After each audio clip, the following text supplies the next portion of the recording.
Halo teman-teman semua, jumpa lagi dengan Mas Pari. Di pagi yang indah ini, sejuk ini ya, kita akan berbagi 4 hal untuk mengurangi kematian tanaman cabai saat baru pindah tanam ya. Ada beberapa hal yang menyebabkan kematian pada tanaman cabai muda ya teman-teman semua. Yang pertama adalah serangan dari jamur Pythium ya, atau rebah kecambah. Kemudian yang kedua adalah serangan jangkrik dan gangsir. Yang ketiga adalah serangan dari siput, keong, bekicot, dan rispo. Dan yang keempat terakhir adalah kematian disebabkan oleh panasnya mulsa yang sebagai penutup bedeng ini. Oke, akan kita bahas bagaimana cara mengatasi 4 hal tersebut agar tanaman cabai muda yang ada di lahat ini tidak terlalu banyak yang mati.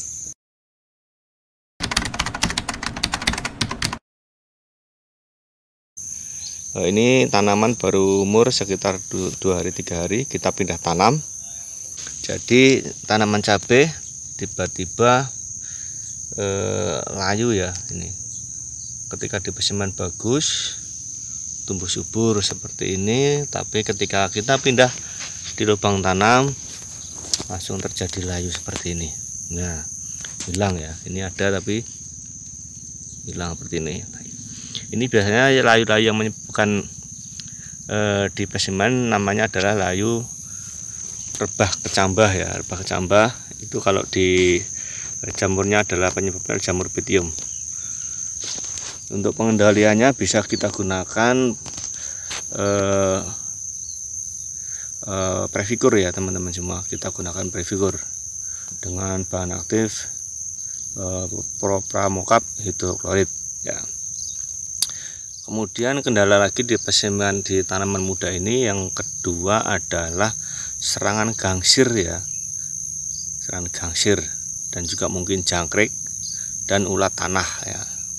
Dia bersembunyi di dalam mulsa seperti ini ya. Nah, di lubang-lubang mulsa seperti ini dia bersembunyi. Nanti kalau malam hari dia keluar. Ini gejalanya apa? Gejalanya biasanya di tanaman cabai ini dipangkas ya, dipangkas atau dipotong gitu. Selain regen tabur yang bisa regen itu bahan aktifnya fipronil ya teman-teman semua.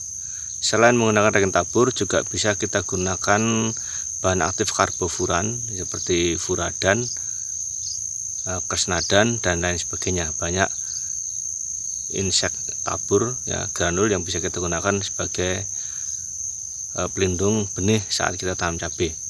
Tentunya dalam aplikasi ini sebaiknya regen atau furadan kita masukkan ke lubang tanam dulu sedikit, jimpit saja, baru nanti cabai kita tanam di lubang tanamnya.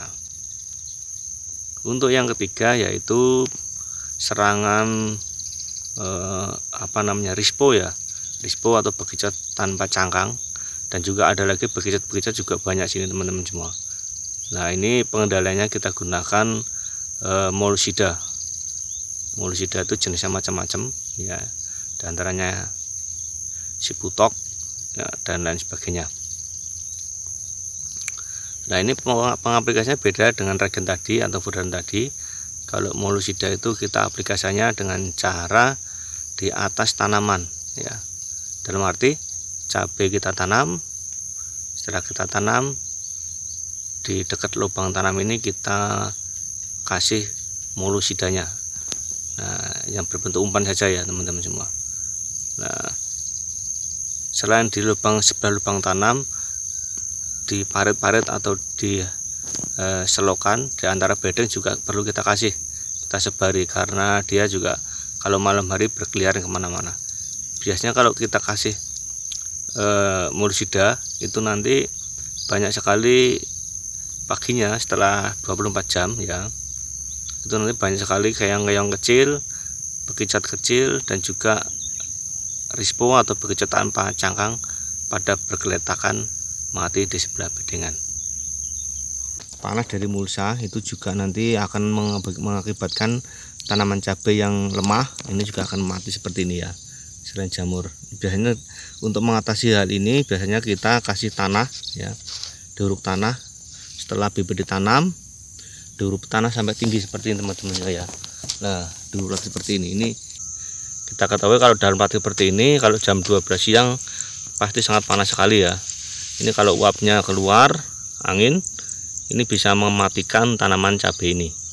Tapi untuk mengurangi panasnya, uap panas dari bamulsa, maka kita tambah tanah lagi sampai munjung ya. Jadi uap panas yang ada di dalam mulsa ini kalau keluar, dan juga susah keluar kalau udah tanah ya, menghambat uap yang ada di sini keluar. Dan seandainya keluar pun juga nanti tidak akan mengenai cabai, sehingga cabai tidak kena panas yang keluar dari bawah mulsa ini.